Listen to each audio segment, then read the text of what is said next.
Hey everyone, welcome to Geek Rant. It's Greg here again on the channel with Toby and Sarah. And today we're going to do our 2022 review.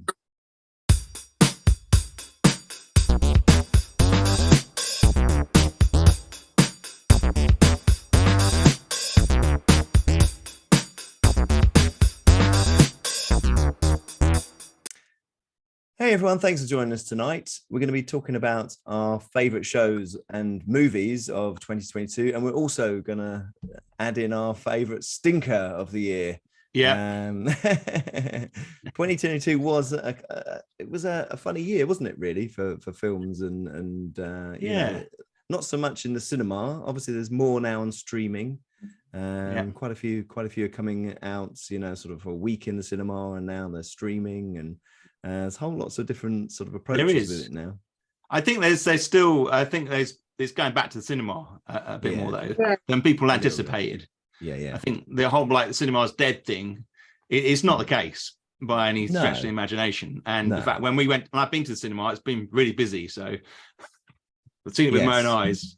I think people, well, I mean, the Avatar has done quite well, hasn't it? So you know, the latest Avatar. So that's really enjoyed that actually. It was good. Yeah. Anyway, so how are we going to do this? We're going to talk about first our favorite movie of the year. I think so. Yeah. I think that's a good place to start. And we'll start with Sarah. Okay. What do you think, so Sarah? I found this really hard. As you said, there hasn't been a lot of good movies. No.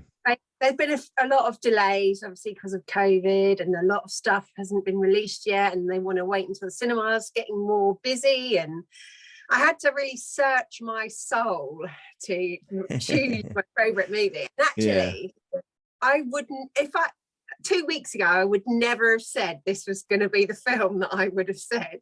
Okay. But my kids are now at the age where they can watch the Avatar movies. So at home, we watch the original Avatar movie, and a couple of days ago we went to see the new one at cinema in 3D, and I tell you what, I absolutely loved it. Really? And I think it is so beautiful, and the kids were enthralled. The film is 3 hours. 3 hours? 3 hours and 20 minutes. The kids were glued. Oh, really?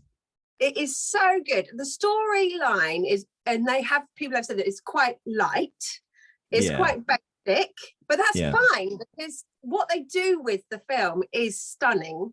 And I will go and watch it again at cinema, because I just think it is phenomenal. And the actors, what they've done, they've had to do a lot of this underwater filming, and it is unbelievable, the dedication that they must have given to getting it right. I've seen this film at the cinema, and I have to admit I went in a little bit nervous about 3 hours and 20 minutes. And I tell you, it did not feel like 3 hours. It felt like a normal length film, and I did thoroughly enjoy it. There was a little bit of teenage padding in the middle, but other than that, I thought it was really good. Oh, brilliant. I loved it. We all loved it. Ian didn't fall asleep. He watched the whole film. Wow, that's pretty serious. I know. I did not go in thinking, oh, this is going to be a great film. I'm just really interested to see how they develop it. But oh my God, I loved it. I give it 9 out of 10. 9 out of 10. Wow. Wow. Well, unfortunately, I haven't had the chance to go and see it yet. I've had quite a bit of illness, and that's kind of put me off getting out. And then obviously we've had Christmas and New Year, so it's just been family galore. So I do want to see it, and you know, you mentioned the other day that you'd seen it and that you thought the visuals were especially good, and how was the 3D? Did that stand up? Have they done a better job of that? Amazing. Well, one of the great things about the 3D is it's not one of these films where it throws lots of things at you sort of to get your 3D attention. What it is, it's immersive, so you feel like you're actually in the world when you're there. So it's like if they're in the water and there's a creature in the water, it just extends out a little bit, and you feel like you're in there with it. Oh, that's interesting. And the water effect, the 3D water effect. I think, like you say, in the you forget it's in 3D and just feel like you're witnessing something in real life. Yeah, oh, that's good. I always thought, because the first few 3D films I saw, they were really playing on the fact that it was 3D and that so like a knife would be throwing or coming at you or something would be. Do you know what I mean? To make you sort of jump and be a bit like that. Yeah. And you don't. I don't think you want that kind of necessary experience, do you? When you're watching a film, it's gimmicky, isn't it? It's a bit gimmicky when they do that sort of thing. Oh, that's really good. and they had the original characters in it. Yep. I'm not going to give away too much.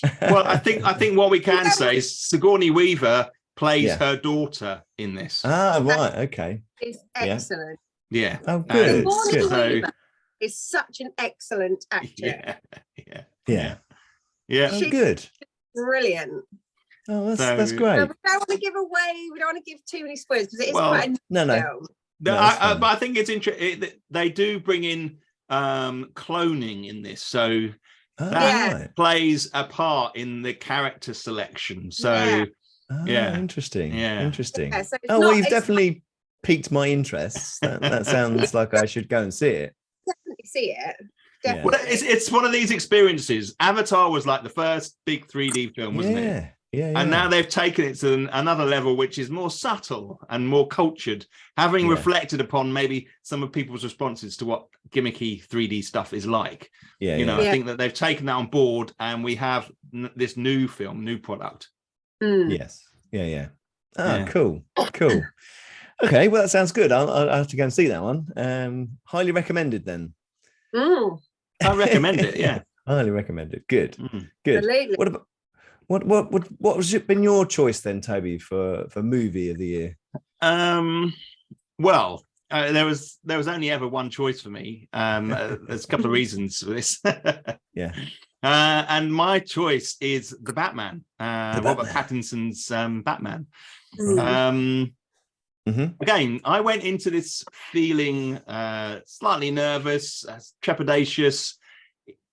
Another version of Batman. I know. How many do we have? But what I witnessed was something that brought back some of the original Batman, some of that kind of the original gothic-y Tim Burton type Batman that I really enjoyed with Jack Nicholson. So there were elements of that, but yet it was even grimmer. And I felt it out of all the films I've seen this year, it was a film that talked about our time. It talks about a kind of underlying concern that came out of COVID, and we're all much more internationally aware, and we're kind of like we carry this kind of shadow of this disease in our lives. And it was almost as if this film was kind of infected with this, and I kind of felt like it was dark and gothic-y, and we've got so much spangly Marvel stuff that I've kind of got sick of. And so it's kind of like there was a whole bunch of things here other than the ordinary Batman kind of stuff that I like, and I love Batman.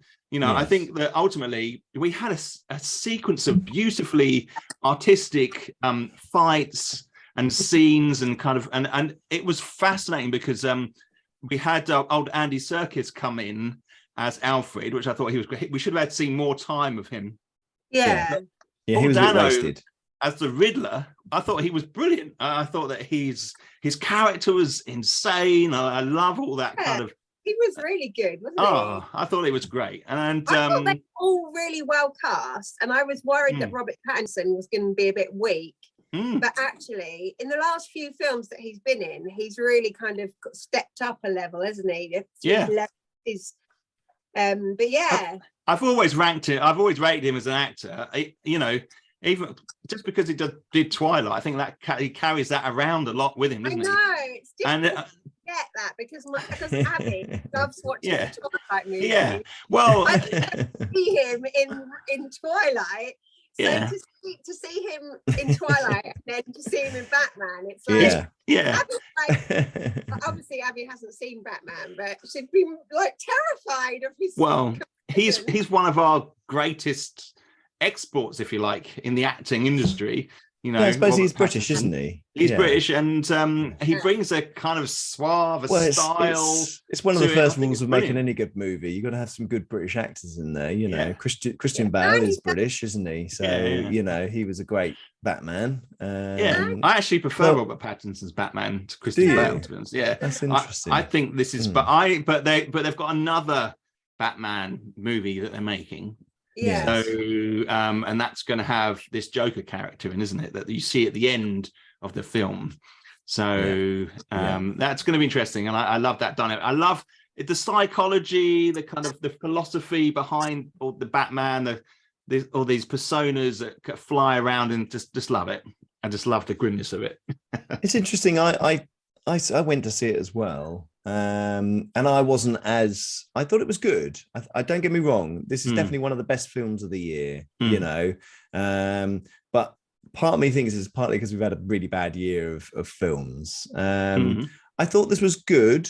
There just seemed to be something missing for me. I don't know what it was. I can't explain why I feel like this. It had some really good elements. There was a really good chase scene where he's chasing the penguin in his car. Fight scene as well. There's all that fight scene in that room where there's the lights splash on and off. Good brutal. I always like a brutal Batman, you know. Yeah. Me too.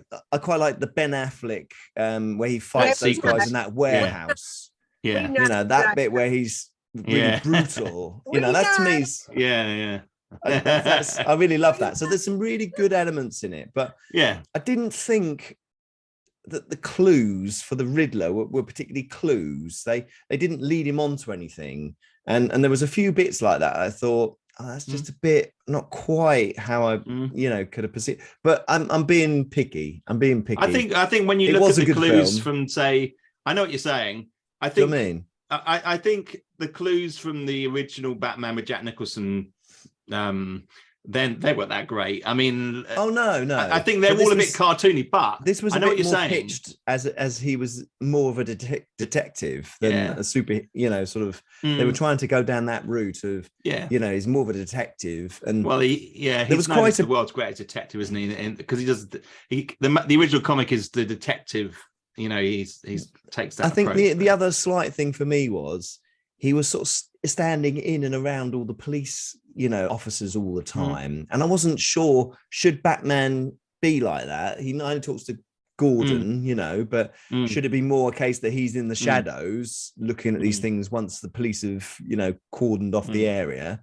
But he was very much like it was almost like he was one of the police department. I was like, it's a bit.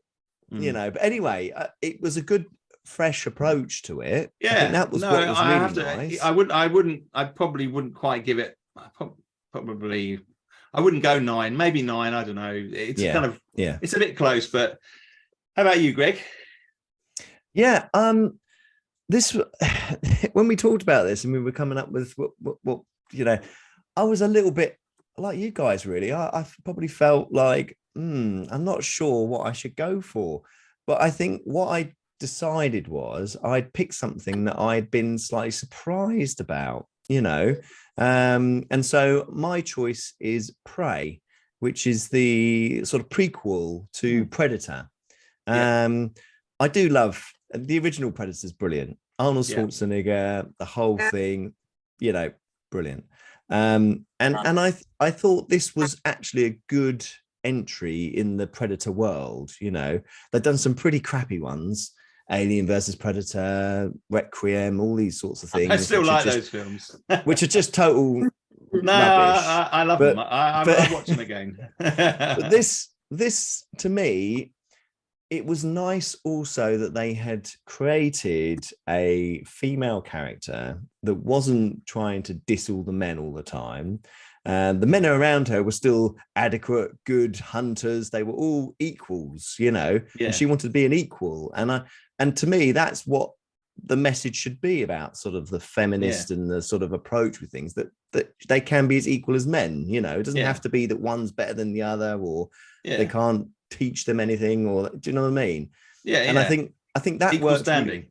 Equal standing, and I think that worked really well. Her and her brother. When they came to that bit where they had to fight him, and unfortunately the brother sacrifices himself, and there were some really nice bits of the Predator looked good. You know, there was a very different approach to his mask and how he was all set up. And obviously that was because it was a few hundred years before. So there was a lot of good things I really enjoyed in it, you know, and it's one of those films where I just sat and I watched it. I just felt like I was really enjoying the experience, you know, and just being released from, and not worrying about, oh, there's a stupid plot line or there's stupid this, you know. Sometimes that's nice about a Predator film, that it's someone people just being hunted down and they got to try and kill it, you know. It's quite nice to have a simple sort of plot line. What would you give it out of 10? I think it would be an 8.5, something like that, you know. I haven't watched it. No, it is very good. I think one of the nice things about it is you can relax into it. It doesn't give you any clues as to what is actually happening. No. You know, you're never told. It's just there. What time? What time it is? What date it is? What, you know? And I think you get told the date, don't you? I don't think you do. Oh, I don't know. It doesn't matter. You don't really understand what's going on in that part of the world at the time. It's kind of like, you know, Native Americans, you know. And it's a good story. There's a little bit of, you know, at the end she fights him one-on-one, and she is a smallish sort of woman, you know, and he's this huge, she does get whacked creature across the thing. You think that she does? That's true. She does, but you know, and she outwits him. She outwits him, doesn't she, with the technology? So that's quite good. But I really enjoyed it. And it was, I think, because it was a nice surprise that it wasn't just another crappy, you know, totally unthought out, useless sort of sequel to what I really liked as an original film. Predator 1 and 2, I both enjoyed those films. I hold them in with a bit of regard, you know, and ever since that they've been producing crap, haven't they? so for our films, Sarah's film was Avatar. Mine for water was The Batman, and Greg's, yours is Prey. Okay, cool. That's pretty good. I think those are 3 good films I would sit down and watch. Definitely. Yeah, definitely. Yeah. Well, it's been an interesting year, but we are looking forward to 23, and we're going to be producing more videos for people to come and watch. Obviously we'd love people to subscribe to our channel and like our videos. That'd be great. If you've got any comments, what's been your favorite film? Perhaps there's something we've completely forgotten about and overlooked. Let us know. No doubt. Otherwise, thanks very much for joining us tonight, and we will see you again soon.